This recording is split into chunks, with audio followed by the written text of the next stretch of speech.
i'tikaf selama 20 hari 20 malam. Dia tidak keluar dari Masjid Nabawi. Ada yang aneh, karena yang biasanya 10 hari 10 malam. Kalau kita salat di Masjid Nabawi tepat di mihrab, maka di samping mihrab sebelah kiri ada satu tiang bernama Ustuwanatus Sarir. Sampai hari ini masih tertulis Ustuwanatus Sarir. Ustuwana artinya tiang, sarir tempat tidur. Karena di bawah tiang itu diletakkan tempat tidur Nabi Muhammad sallallahu alaihi wasallam. Disitulah Nabi i'tikaf. Di samping Ustuwanatus Sarir ada namanya Ustuwanatul Haris. Tiang Haris artinya penjaga. Disitulah tegaknya penjaga Nabi, yaitu Sayyidina Ali ibni Abi Thalib radhiyallahu anhu.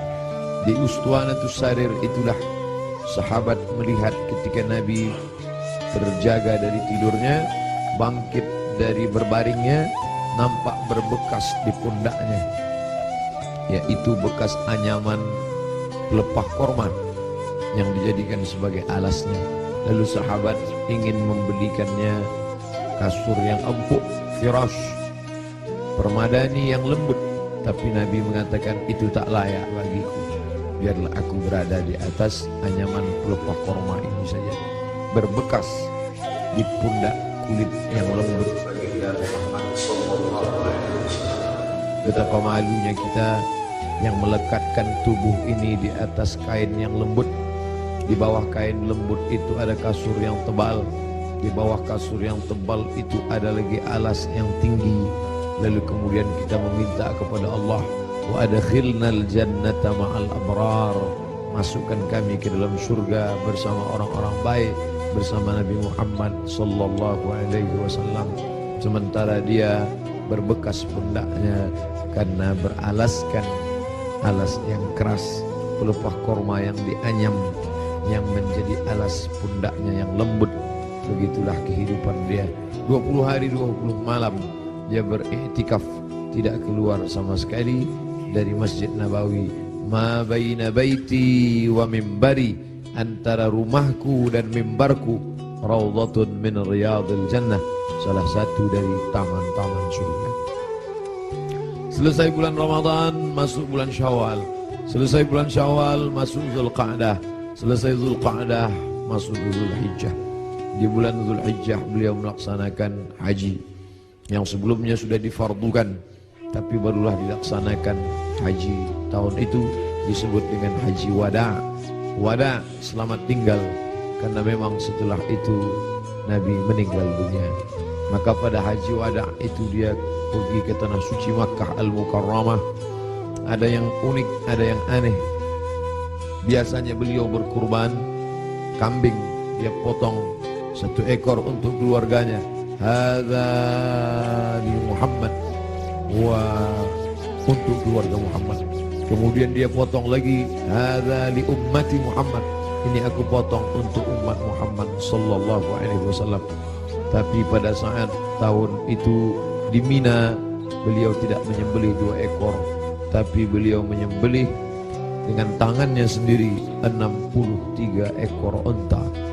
Tepat pada angka 63 dia berhenti dan dilanjutkan oleh Sayyidina Ali sebanyak 37 ekor. Maka lengkaplah 100 ekor.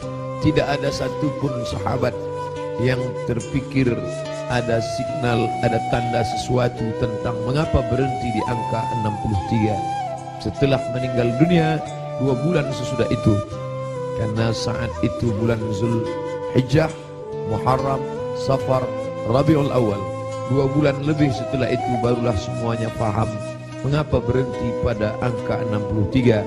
Ternyata Nabi tidak ingin satupun tahun hidupnya itu kosong daripada berkurban. Tahun pertama dia potong, tahun kedua sampai 63. Lalu kemudian setelah itu barulah dilanjutkan pemotongan onta itu oleh Sayyidina Ali karramallahu wajhah radhiyallahu anhu. Apa makna di balik itu? Bahwa Nabi tidak ingin ada 1 tahun pun kosong dari kurban. Nabi ingin ada penyembelihan kurban di setiap umur, di setiap usia, di setiap waktu yang dilewati ada penyembelihan kurban. Lagi-lagi ada yang aneh, tidak seperti sebelumnya. Sebelumnya hanya 2 ekor kambing, tapi saat itu dia potong langsung 63, dilengkapkan 37 menjadi 100 ekor. Lalu kemudian sallallahu alaihi wasallam kembali ke kota Al-Madinah Al-Munawwarah, masuk bulan Muharram, masuk bulan Safar, masuk bulan Rabiul Awal. Lalu kemudian beberapa hari menjelang meninggal, Nabi berziarah ke makam Baqi yang ada di samping Masjid Nabawi sebelah kiri menghadap ke arah kiblat. Pulang dari Baqi, beliau merasakan sakit kepala yang amat sangat keras. Itu dia adukan kepada Sayyidatuna Aisyah Ummul Mukminin radhiyallahu anha. Beliau juga mengadukan bagaimana masih terasa sakit, sisa-sisa tertelan racun yang diberikan seorang perempuan Yahudi dulu beberapa tahun yang lalu, 3 tahun yang lalu, tepatnya di tahun ke-7 ketika orang Khaybar mengundang dia di perkampungan Yahudi Khaybar. Di Madinah ada Yahudi Bani Nadir, ada Yahudi Bani Quraidah, ada Yahudi Bani Qainuqa, ada Yahudi Khaybar. Lalu mereka mengundang Nabi ke Khaybar. Mereka tanya, makanan apa yang paling disukai Nabi?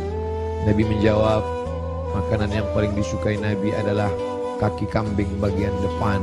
Lalu mereka sajikan kaki kambing bagian depan itu, karena itu makanan kesukaan Nabi. Rupanya di bagian depan kaki kambing itulah mereka tanamkan racun yang paling sangat banyak, paling berbahaya. Sahabat Nabi yang mengunyah daging kambing itu langsung meninggal di tempat. Nabi SAW sepakat semua ahli sirah bahwa Nabi memasukkan daging kambing itu ke mulutnya, tapi mereka ikhtilaf tentang menelan.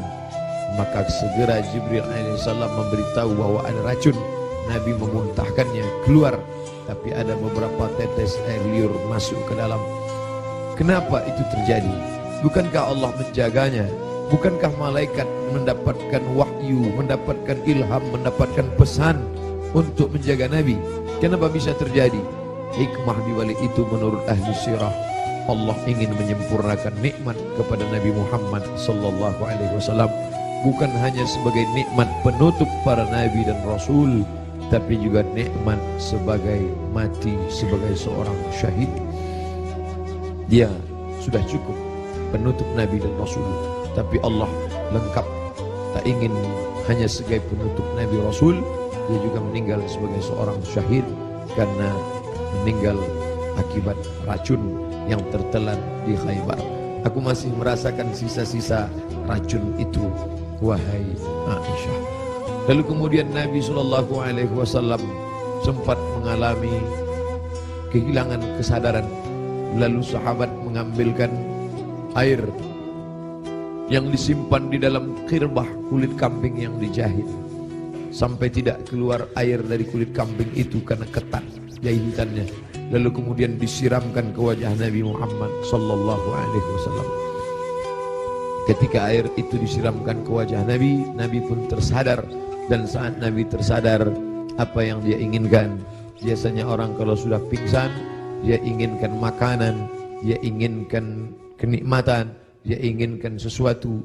Tapi Nabi SAW menginginkan solat berjamaah, dibawa ke Masjid Nabawi. Tapi saat itu keadaannya lemah, kakinya terseret, dia dipapah oleh sahabat Nabi, oleh Sayyidina Ali radhiyallahu an bersama Fadl ibnu Abbas.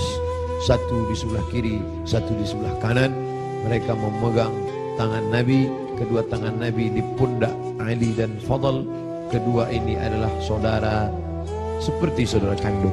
Nabi anak tunggal sendirian, dia tidak punya saudara kandung, tapi ayahnya punya saudara kandung. Ayah Nabi bernama Abdullah, Abdullah punya saudara bernama Abbas, Abbas punya anak laki-laki, itulah dia Fadl bin Abbas. Abdullah punya saudara kandung bernama Abu Talib, Abu Talib punya anak laki-laki bernama Ali. Ayah mereka adik-beradik kandung, Abdullah, Abbas, Abu Talib.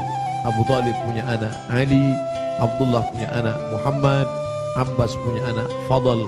Ketiga anak laki-laki ini bersaudara kandung, satu nasab dengan datuk mereka Abdul Muttalib. Abdul Muttalib anak Hashim, Hashim anak Abdi Manaf, Abdi Manaf anak Qusay, keturunan Kilab Lu'ay Fihir, cucu cicit daripada Ismail, anak kandung Ibrahim alaihissalam. Maka pada saat itu saudara yang seperti kandung ini memapah Nabi, membawa ke Masjid Nabawi. Nabi tetap tidak meninggalkan sholat berjamaah. Sampai pada akhirnya beliau tidak lagi sanggup mampu untuk membimbing sholat berjamaah, maka beliau minta Sayyidina Abu Bakr As-Siddiq radhiyallahu an untuk membimbing sholat berjamaah. Itulah muncul ijtihad sahabat. Mengapa yang menjadi khalifah setelah Nabi itu Abu Bakar? Kenapa bukan Umar? Karena ada signal seperti semacam pemberitahuan secara rahasia bahwa setelah Nabi meninggal, kepemimpinan akan jatuh pada Abu Bakar Siddiq. Karena imamah ada dua, imamatun sughra, imam kecil, imam salat, imamatun kubra, imam besar, pemimpin negeri. Kalau sudah imam kecil, pemimpin salat, menunjukkan tanda itu juga menjadi imam besar, imam pemimpin negeri. Maka ketika Abu Bakar Siddiq yang diminta sebagai pengganti imam saat Nabi sakit, seolah-olah seperti signal pertanda Nabi memberikan ridha. Nanti setelah meninggal Abu Bakar Siddiqlah yang akan memimpin kepemimpinan politik. Maka berbaiatlah sahabat setelah Nabi SAW meninggal. Salat dipimpin oleh Abu Bakar Siddiq radhiyallahu anhu. Sahabat menunggu, Nabi tak juga keluar. Ternyata signal itu diberikan kepada Abu Bakar. Abu Bakarlah yang memimpin salat. Sampai akhirnya pada suatu ketika Nabi membuka tirai jendela dari samping kamarnya. Kamarnya bersama Aisyah yang langsung tembus ke Masjid Nabawi. Sahabat sudah tegak berdiri. Sahabat menunggu bahwa akan dipimpin oleh Nabi. Tapi mereka faham Nabi tidak dapat berjalan. Nabi tetap berada di kamarnya. Nabi hanya melihat dari balik jendela, dari pertanda wajahnya, dari anggukan kepalanya. Sadarlah mereka bahwa Nabi memberikan signal, solatlah bersama Abu Bakar Siddiq. Nabi tetap berada di kamarnya karena dia tidak bisa ikut serta bersama para sahabat yang akan melaksanakan solat. Lalu kemudian dibawa oleh Fadl dan Abu Bakar, dibawa oleh Fadl dan Ali, diberikan kekuatan oleh Allah Subhanahu wa taala. Nabi naik ke atas mimbar tepat pada hari Rabu. Hari Rabu terakhir, Kamis, Jumat, Sabtu, Ahad, Senin, 5 hari menjelang meninggal. Nabi naik ke atas mimbar. Sampai di atas mimbar, apa kata Nabi sallallahu alaihi wasallam? Man kuntu jalattu lahu dhahran. Siapa yang pundaknya pernah aku cambuk saat aku mencambuk onta, lalu ujung cambuk itu terkena pundaknya karena dia berada di balik onta, di balik kuda, di balik keledai, di balik bukit, terkena ujung cambuk itu. Lalu dia merasa sakit hati, tapi dia tidak mau menuntut karena dia segan, karena aku seorang nabi. Man kuntu jalattu lahu dhahran. Siapa yang pundaknya pernah aku cambuk, hadza dhahri, ini pundakku, ini pundak Muhammad. Falyastaqit minhu, silakan balas. Sahabat semua terdiam. Sahabat tahu masa-masa perpisahan itu pasti akan datang. Nabi minta maaf. Siapa yang kulitnya pernah aku sakiti, ini pundakku, silakan balas. Semua sahabat terdiam. Man kuntu syatamtu lahu irdan. Siapa yang pernah cakapmu kasar, menyinggung perasaannya. Man kuntu syatamtu lahu irdan. Siapa yang pernah aku caci maki, andai datang keluar kata-kata kasar dari lidahku, lalu kemudian hatinya tersinggung, hadza irdi, ini harga diri Muhammad. Falyastaqit minhu, silakan balas. Semua sahabat terdiam. Tak ada sahabat yang ingin membalas. Mereka mengikhlaskan semua. Andai pernah tercambuk pundak mereka, ya Rasulullah, jangankan pundak, nyawa kami berikan untuk kau. Saat gigimu patah, saat pelipismu berdarah, sahabat menghunuskan pedang di tengah pasukan berkobar pada perang Uhud. Mereka masuk, dijamin pasti 99,9% akan mati. Mereka memberikan nyawanya untuk Nabi Muhammad sallallahu alaihi wasallam. Abu Bakar Siddiq, hartanya, emasnya sampai berbungkal dia berikan untuk biaya hijrah, jangankan nyawa, jangankan harta, semua kami berikan untukmu ya Muhammad. Semua sahabat terdiam. Lalu kemudian Nabi bertanya, siapa yang pernah aku pinjam uangnya dan belum dibayar? Kemudian tegak seorang sahabat, inna laka alayya thalatha darahim. Engkau ada utang 3 dirham ya Muhammad. Engkau pernah pinjam uang thalatha darahim, 3 dirham dan belum terbayar. Apa kata Nabi kepada Fadl? Fadl duduk di samping mimbar. Idfa ya Fadl, bayarkan wahai Fadl. Bayar 3 dirham kepada dia. Fadl segera membayarkan 3 dirham karena Nabi tidak ingin tertinggal 3. Kalau pernah tersakiti fisik, pipi yang tertampar, rambut yang tertarik, kulit yang terluka, jangan sampai kita bawa mati menghadap Allah. Kalau pernah ada hati yang tersakiti, jangan sempat ada hati orang yang sakit, maka mintalah maaf. Itu yang ditunjukkan oleh Nabi Muhammad sallallahu alaihi wasallam. Lalu kemudian hutang piutang, walaupun mati syahid, orang mati syahid tidak akan merasakan sakaratul maut. Orang yang mati syahid tidak akan merasakan azab kubur. Orang yang mati syahid tidak akan merasakan hisab. Orang yang mati syahid langsung masuk surga. 4 keutamaan mati syahid. Ilat dain, kecuali hutang piutang. Nabi Sayyidul Anbiya wal Mursalin pun tidak ingin ada hutang piutang. Maka dia minta kepada Fadl, idfa ya Fadl, bayar wahai Fadl. Fadl membayar. Tapi sahabat sudah merasa tidak enak hati. Mereka sudah tahu detik-detik perpisahan itu tak akan lama lagi.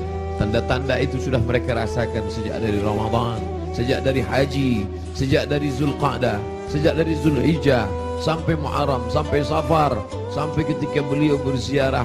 Tiba-tiba beliau pergi berziarah bersama para sahabat ke Bukit Uhud.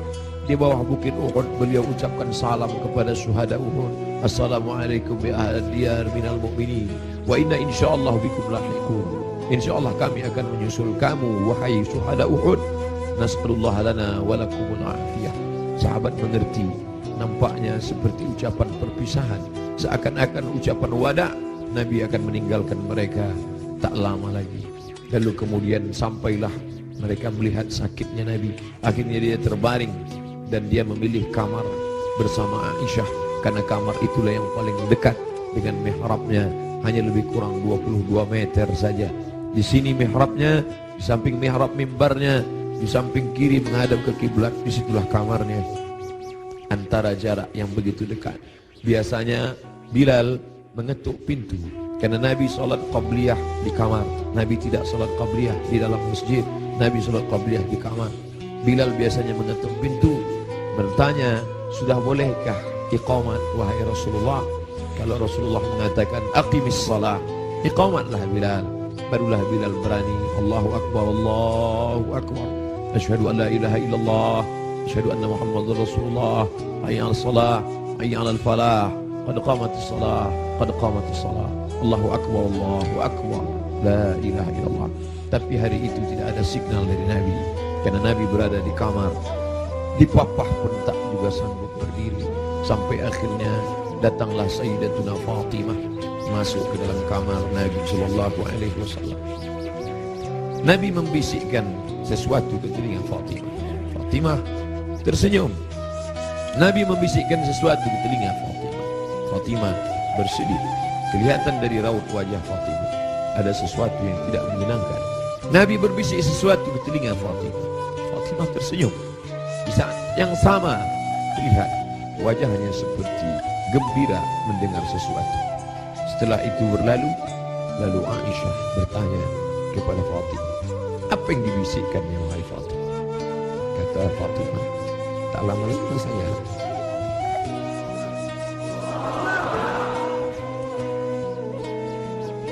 tak lama lagi masanya aku akan menghadap Allah SWT. Inilah masa-masa terakhir. Aku akan bersama dengan kalian. Kenapa Fatimah tersenyum? Karena Nabi berbisik, engkau adalah orang pertama yang akan menyusul di antara keluarga. Engkau adalah orang pertama yang akan bersama dengan engkau. Engkau adalah orang pertama yang akan menyusul aku dari keluargaku. Ucapan Nabi itu benar. Tidak ada yang lebih daripada itu, bahwa setelah Nabi SAW meninggal 6 bulan lamanya, tak lama, hanya 6 bulan saja setelah itu Sayyidatuna Fatimah menyusul Nabi Muhammad SAW. Anaknya dikatakan Nabi, Innal Hasan wal Husain Sayyida Syababi Ahlil Jannah. Sesungguhnya Sayyidina Al-Hasan, Sayyidina Al-Husain adalah 2 pemimpin pemuda surga. Pemuda-pemuda yang salat subuh ini, pemuda-pemuda ahli surga ini akan dipimpin oleh Sayyidina Al-Hasan, Sayyidina Al-Husain. Fatimah Sayyidatu Nisa'i Ahlil Jannah, perempuan-perempuan yang hadir di majlis ilmu ini, perempuan-perempuan salihah yang hidup bersama kita saat ini. Mereka akan masuk surga dipimpin oleh Sayyidatu Nisa'i Ahlil Jannah, yaitu Khadijah, yaitu Sayyidatuna Fatimah, buah pernikahan Nabi dari Sayyidatuna Khadijah Al-Kubra. Itu yang membuat Fatimah tersenyum. Bagaimana rasanya ketika kebahagiaan bersatu dengan kesedihan? Satu sisi merasa bersedih karena akan berpisah dengan Nabi, tapi ternyata perpisahan itu tidak lama, Fatimah. Perpisahan itu tidak lama, Fatimah. Hanya sekedar 6 bulan saja. Setelah itu engkau akan menyusul. Engkau akan menyusul. Allahumma salli ala Sayyidina Muhammad. Allahumma salli ala Sayyidina Muhammad. 14 abad yang lalu kisah itu terjadi, tapi seakan-akan kita bersama dalam ruangan itu, bersama Aisyah, bersama Fatimah. Mudah-mudahan kesusahan kita ini akan membuat kita dekat dengan Nabi SAW.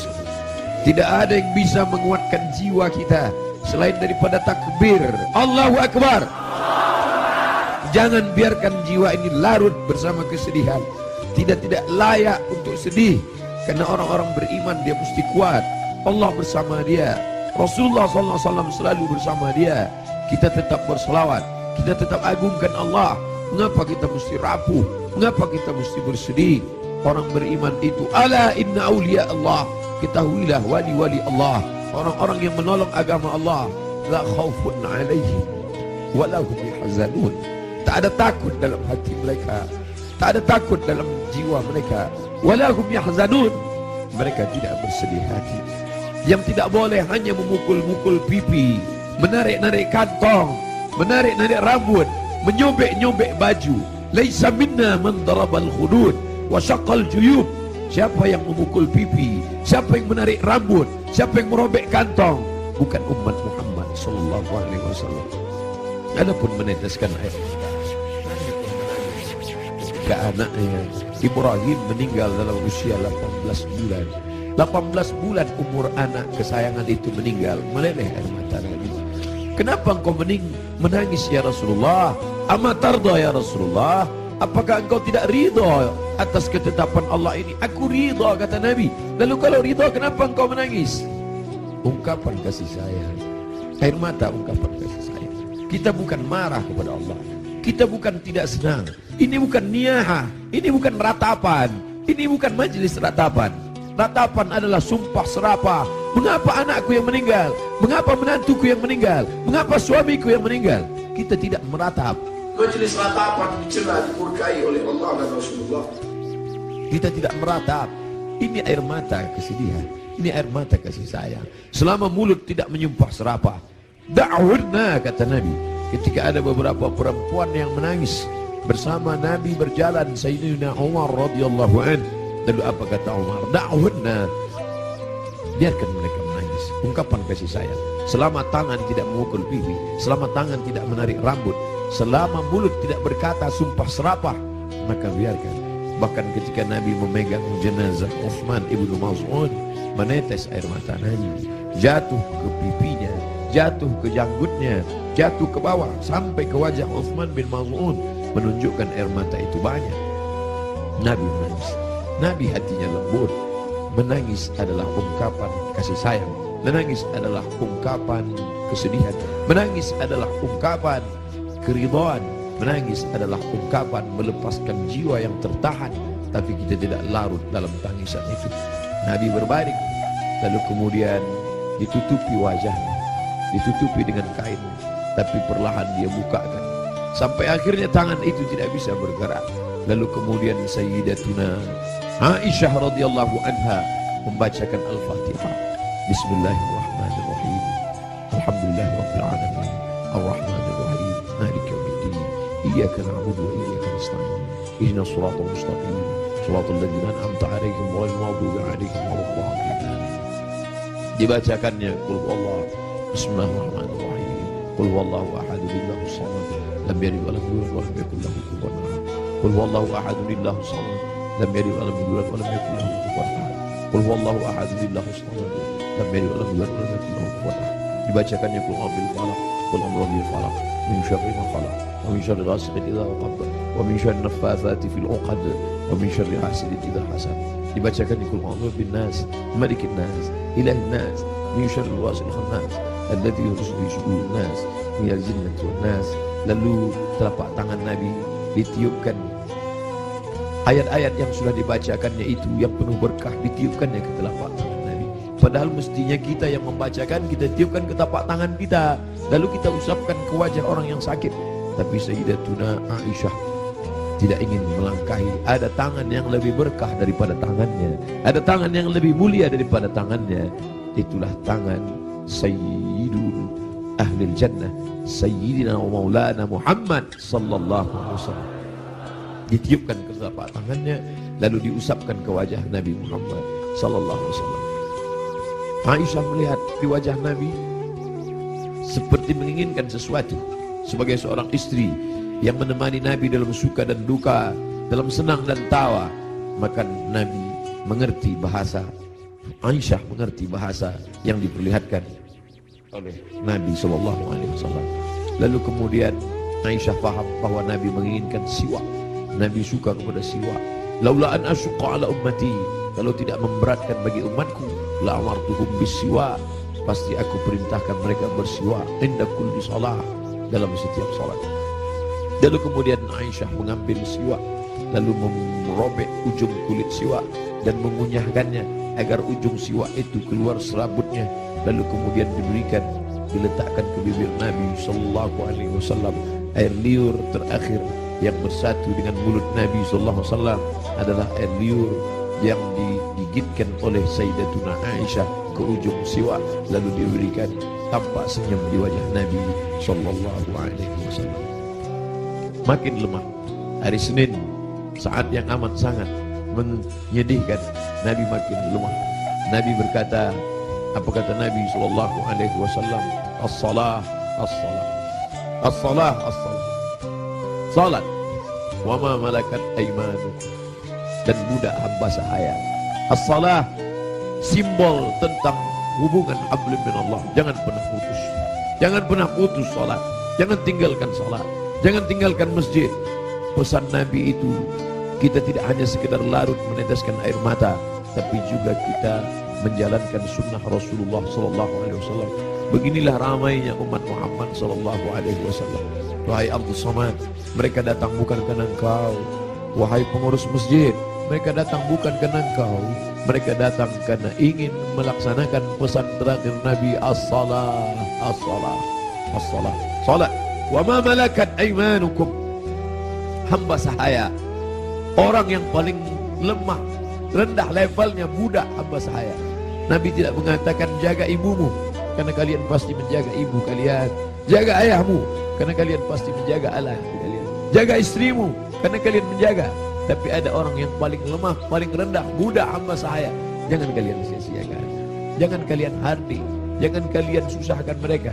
Jangan kalian buat mereka seperti kuli. Jangan buat mereka. Nabi mengajarkan membebaskan budak hamba sahaya. Akhirnya hari ini tidak ada lagi perbudakan, tidak lagi hamba sahaya, tapi pembantu-pembantu kalian. Jangan kalian makan gajinya. Jangan kalian makan titik puluh keringatnya. Supir kalian, security kalian, orang yang menggali parit untuk mencari makan, pekerja kalian. Sampai hati kalian makan titik puluh keringatnya. Sampai masanya nanti mereka lebih mulia daripada kalian, dan amal salat kalian, puasa kalian akan habis diambil. Atadruna mal muflis, tahukah kamu siapa itu orang yang bangkrut? Siapa itu ya Rasulullah? Mayati yaumal qiyamati bi salatin, orang yang datang menghadap Allah dengan salat yang banyak, wa siyamin, puasanya banyak, wa zakatin, zakatnya banyak, haji umrohnya banyak, tapi dia sudah menganiaya orang lain. Qad syatama hadza, mencaci maki si fulan, wa daraba hadza, menempeleng si fulan, wa akala mala hadza, memakan harta si fulan, wa syatama hadza, mencaci maki si fulan. Mereka akan datang menuntut di hadapan Allah. Nabi berpesan, as-salah, as-salah, jaga salat, jaga salat, jangan tinggalkan salat. Wa ma malakat aymanukum, budak kalian, hamba sahaya kalian. Hari ini tidak lagi ada hamba sahaya, tapi ada orang-orang lemah di sekitar kita. Anak yatim di antara kalian, jaga. Fakir miskin di antara kalian, jaga. Janda-janda tua, suaminya sudah meninggal, hidup sebatang kara, anaknya tidak lagi ada, jaga. Jangan sampai mereka kelaparan. Mereka orang-orang yang al-mustad'afun, orang-orang lemah, berada di bawah kekuasaan kalian, maka tolong bantu mereka. Apa kata Nabi sallallahu alaihi wasallam sebelum dia meninggal? La'anallahu al-yahud wan nasara. Allah melaknat Yahudi dan Nasrani. Kenapa? Ittakhadhu qubur anbiya'ihim masajid. Mereka menjadikan kubur nabi-nabi dan orang soleh di antara mereka, mereka robah menjadi masjid, mereka robah menjadi tempat ibadah. Nabi melarang. La'anallahu al-yahud wan nasara. Allah melaknat Yahudi dan Nasrani. Ittakhadhu qubur anbiya'ihim masajid. Alhamdulillah, sampai hari ini tidak ada satupun orang Islam di dunia ini yang meratakan kubur dengan tanah, lalu di atas kubur itu dibangun masjid sebagai tempat ibadah. Tidak ada. Di bawah lantai ini tidak ada kuburan. Andai ada kubur di bawah lantai ini, maka kita sudah melanggar peringatan terakhir. Detik-detik menjelang Rasul meninggal, biasanya orang meninggal akan menyampaikan pesan-pesan penting. Hari itu dia lepaskan semua. Budak-budak hamba sahayanya dia merdekakan semua. Tombaknya, pedangnya, baju besinya dia wakafkan semua fisabilillah. Tidak ada yang melekat pada tubuhnya. Dia ingin mati menghadap Allah Subhanahu wa taala dalam keadaan bersih sebersih-bersihnya. Tapi pesan-pesan ini penting. Dia tidak ingin ada orang membangun makam menjadi tempat ibadah, lalu kemudian orang beribadah di sana, sholat di atasnya. Adapun ada makam di samping kiri masjid, di samping kanan masjid, ada dinding, ada jalan, maka itu tidak termasuk menjadikan makam sebagai masjid. Yang dilarang hanyalah meratakan makam lalu dibangun masjid di atasnya. Laknat Allah, laknat Rasulullah kepada mereka yang melakukan itu. Dan kita tidak ada satupun yang melakukan itu. Masjid kita bersih daripada ini. Sampai akhirnya saat petang hari Nabi mulai mengatakan, apa kata Nabi SAW? Ma'an nabiyyin was-siddiqin was-syuhada was-salihin wa hasuna ulaika rafiqa.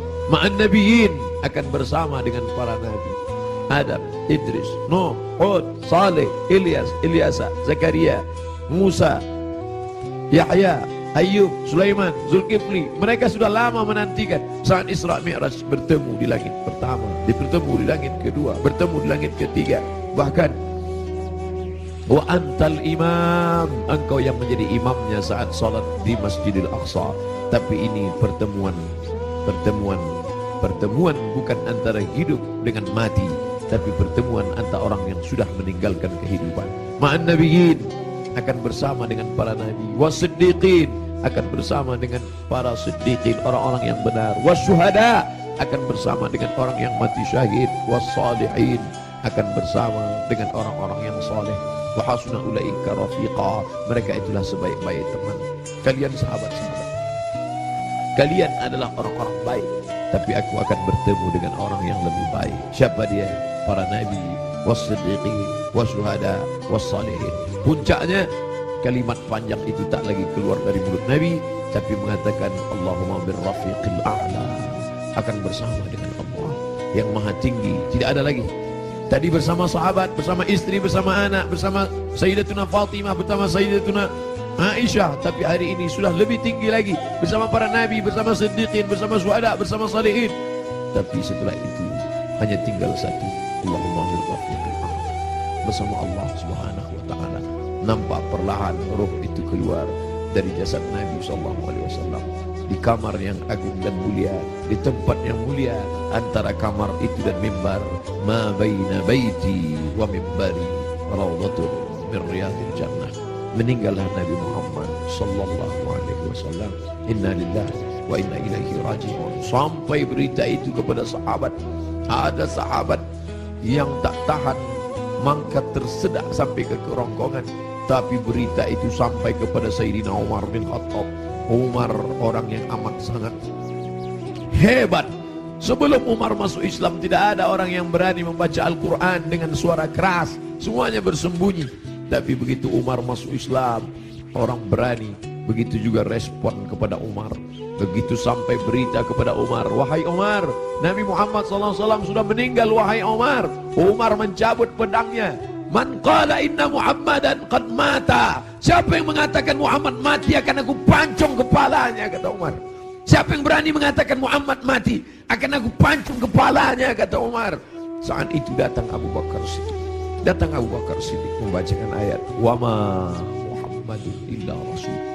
Wa ma Muhammadun illa rasul. Muhammad bukan Tuhan. Muhammad hanyalah seorang rasul. Qad khalat min qablihi rusul. Sebelum dia dulu sudah ada rasul-rasul. Ada Adam meninggal. Ada Idris meninggal. Ada Nuh meninggal. Ada Ayub meninggal. Ada Zulkifli meninggal. Ada Musa meninggal. Ada Harun meninggal. Qad khalat min qablihi rusul afa immata, kalau dia meninggal, au qutila, atau dia dibunuh orang, inqalabatum ala a'qabikum, apakah kalian akan meninggalkan agama ini? Apakah kalian akan murtad? Begitu mendengar ayat itu, padahal Umar bin Khattab hafal Quran, padahal Umar bin Khattab termasuk 40 sahabat kutabul wahyi, penulis wahyu. Tidak hafalkah dia ayat itu? Dia hafal Quran, dia penulis wahyu. Tapi kenapa ketika pukulan berat itu datang, lupa, hilang ayat itu di kepalanya? Maka kita pun begitu dalam hidup ini. Kadang ketika pukulan berat itu datang, kita perlu sahabat, kita perlu teman-teman. Saat ini Abdul Somad yang mengingatkan, saat ini Abdul Somad yang membacakan. Tapi sampai masanya pukulan berat itu datang bertubi, Abdul Somad pun lupa. Siapa yang akan mengingatkan dia? Ada sahabat-sahabat dakwah semua. Abdul Somad bukan guru, Abdul Somad bukan imam, Abdul Somad bukan syekh, Abdul Somad bukan habib. Abdul Somad hanyalah seorang sahabat dakwah yang saling mengingatkan, watawasau bil haq, watawasau bis sabr. Hari ini aku yang mengingatkan engkau saudara. Tapi besok aku boleh lupa, besok aku boleh lalai. Kalian yang akan mengingatkan. Ustaz Somad dulu yang ceramah tentang ini. Ustaz Somad dulu yang kenapa engkau lupa Ustaz? Hari ini subuh ini yang penuh berkah. Allahumma barik li ummati fi bukuriha. Ya Allah, berkahi umatku ini pada waktu pagi, pada waktu subuh. Lalu kemudian berita itu sampai kepada Umar. Umar tak dapat menguasai jiwanya. Ternyata cinta mengalahkan ayat. Ternyata cinta mengalahkan semuanya. Tapi ada orang tua yang santun membuat pedang itu terjatuh. Bagaimana dengan sahabat yang lain? Bilal tidak sanggup tinggal di kota Al-Madinah Al-Munawwarah. Bagaimana mungkin dia bisa sanggup tinggal di sana? Setiap subuh dia akan mengetuk pintu itu. Dan mulai besok Selasa, kalau dia ketuk pintu itu tidak ada lagi yang keluar dari kota. Bagaimana mungkin dia sanggup tinggal di sana? Dia tinggalkan kota Madinah.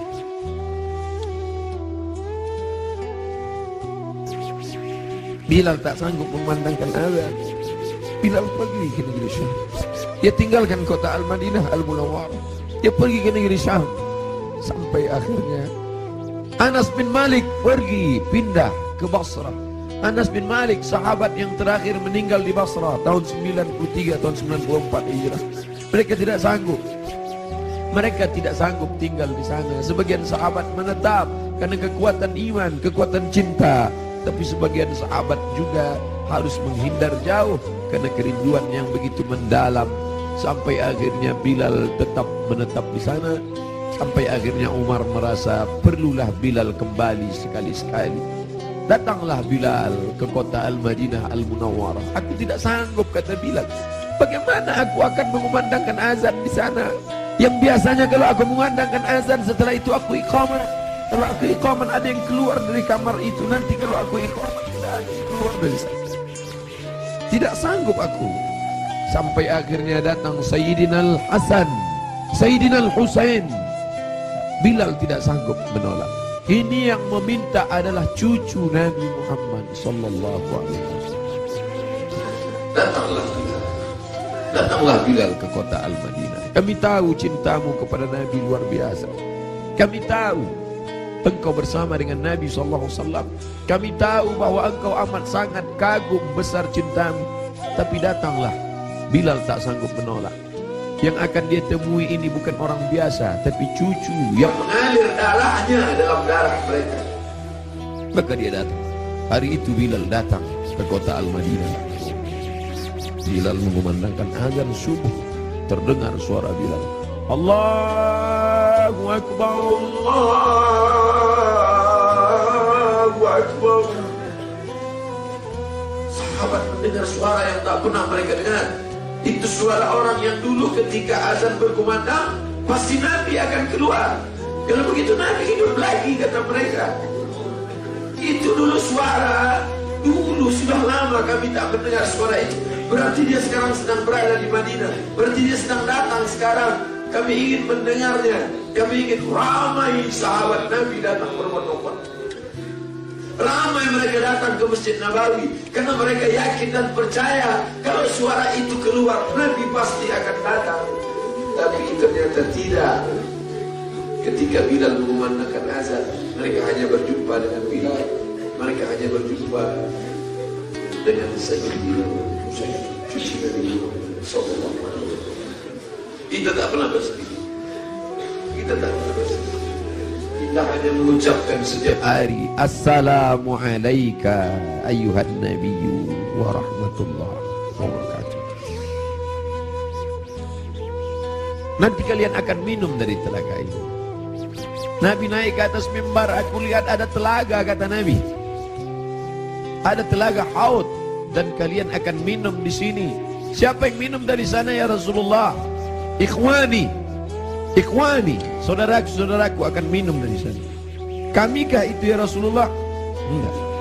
Antum ashabi, kalian sahabat. Kalian sahabat. Yang akan minum nanti di sini ikhwani. Siapa itu ya Rasulullah? Amanu bi wa lam yarawni. Mereka beriman kepadaku padahal tak pernah melihat aku. Mudah-mudahan kita termasuk di sana. Aku bukan orang Arab. Aku tidak Quraisy, aku tidak pernah bersamanya, tapi aku berharap, kita semua berharap 14 abad jarak kita dengan dia, 1439 tahun yang lalu jarak kita dengan dia. Dia sudah memikirkan kita, patah giginya, berdarah pelipisnya, berdarah kakinya. Sahabat berkata, engkau punya doa mustajab ya Rasulullah, engkau punya doa makbul ya Rasulullah. Kau doa sekali saja rata mereka dengan tanah. Kau doa sekali saja mati mereka ya Rasulullah. Mintakan doa itu ya Rasulullah. Allahumma salli ala Sayyidina Muhammad. Sekali saja engkau berdoa ya Rasulullah, akan mati mereka semua. Kata Rasulullah, tidak. Doa itu aku simpan. Untuk siapa? Untuk kalian nanti di padang mahsyar. Aku simpan doa itu syafaatan li ummati. Dia pikirkan kita 14 abad yang lalu. Apa yang kita lakukan untuk agamanya ini? Apa yang sudah kita buat? Orang-orang kaya, tolonglah agama Allah ini. Kalian dirikan MDA. Tolong fakir miskin. Air mata tidak cukup untuk menolong agama Rasulullah SAW. Pemimpin-pemimpin, raja-raja, sultan-sultan, kalian semua akan mati menghadap Allah. Satu-satunya syafaat hanyalah syafaat Rasulullah SAW. Subuh ini, bapak-bapak dari kepolisian, bapak-bapak dari TNI, hadirin hadirat sekalian, kita semua insya Allah mendapat syafaat Nabi Muhammad SAW. Cinta kita mendalam. Abdul Somad, kau bukan siapa-siapa. Mereka mendengar kau bicara karena yang keluar dari mulutmu itu hanyalah sabda Rasulullah SAW.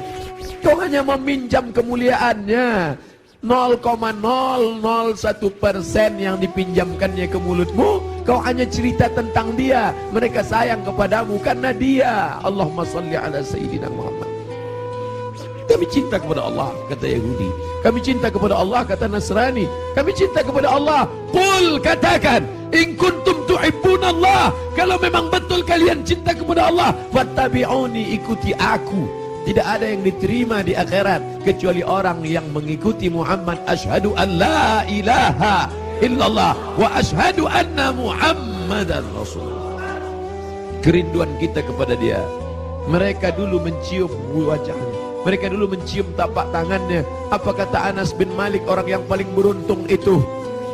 Qadimtun Nabi 10 sinin, aku melayani dia 10 tahun lamanya. Sendalnya aku bawakan, air wuduknya aku siapkan, aku berjalan di belakangnya, aku cium tapak tangannya, lebih halus dari sutra, lebih harum, atyabu min rihil miski, lebih harum dari semerbak kasturi. Kami tidak seberuntung engkau Anas bin Malik, tapi kami ingin ikut bersamanya, dan kami ingin minum di telaga itu bersama Rasulullah sallallahu alaihi wasallam. Siapa yang minum di telaga ini la yadma'u fiha abadan, tidak akan haus untuk selamanya. Selamatkan anak-anak cucu kami ya Allah, jangan sampai beralih akidah kepada yang lain. Kerinduan kita kepadanya hanya dapat kita lakukan dengan 1, dengan 2, dengan 3. Tolong agamanya, tolong agamanya. Dan kita perbanyak selawat. Asal datang rindu dalam hati selawat. Allahumma salli ala Sayyidina Muhammad wa ala ali Sayyidina Muhammad. Tapi dia juga masih punya keturunan-keturunan. Ada keturunan-keturunan itu tetap terjaga. Para habaib kita, Habib Omar bin Hafiz, para ahli bait yang ahlu sunnah wal jamaah, ahli bait yang mencintai Omar tapi juga mencintai Ali, ahli bait yang mengagungkan Ali tapi juga tidak mencaci maki Abu Bakar, Omar, Uthman. Karena ada juga yang mencaci maki Abu Bakar, Omar, Uthman. Ikutlah ahli bait, ikutlah keturunan Rasulullah sallallahu alaihi wasallam yang tidak membeda-bedakan antara sahabat. Mereka tetap berkata Abu Bakar Siddiq radhiyallahu an, Umar ibn Khattab radhiyallahu an. Para habaib, Habib Ahmad Al-Kaf, Habib Jindan, Habib Zain ibn Sumaid, para habaib yang tak mungkin saya sebutkan satu persatu. An asila ila qarabati Rasulillah sallallahu alaihi wasallam, menyambung hubungan dengan para habaib keturunan Rasulullah. Ahabbu ilayya, lebih aku cintai, min an asila ila qarabati, daripada menyambung hubungan dengan kerabatku sendiri. Motivasi itulah yang membuat al-fakir yang hina datang menjumpai Habib Rizik Syihab, mencium tangannya, memeluknya, karena dia salah satu dari bagian keturunan Rasulullah sallallahu alaihi wasallam yang berpegang teguh kepada ahlu sunnah wal jamaah. Kita muliakan mereka bukan hanya sekedar darahnya mengalir dalam darah mereka, darah Nabi ada dalam darah mereka, tapi juga karena mereka memperjuangkan syariat datuk mereka. Kita ikut bersama mereka. Yang kita inginkan adalah kita semua bersama, anak, istri, keturunan, cucu, cicit, sahabat, kerabat, jamaah, bersama dengan Nabi Muhammad sallallahu alaihi wasallam.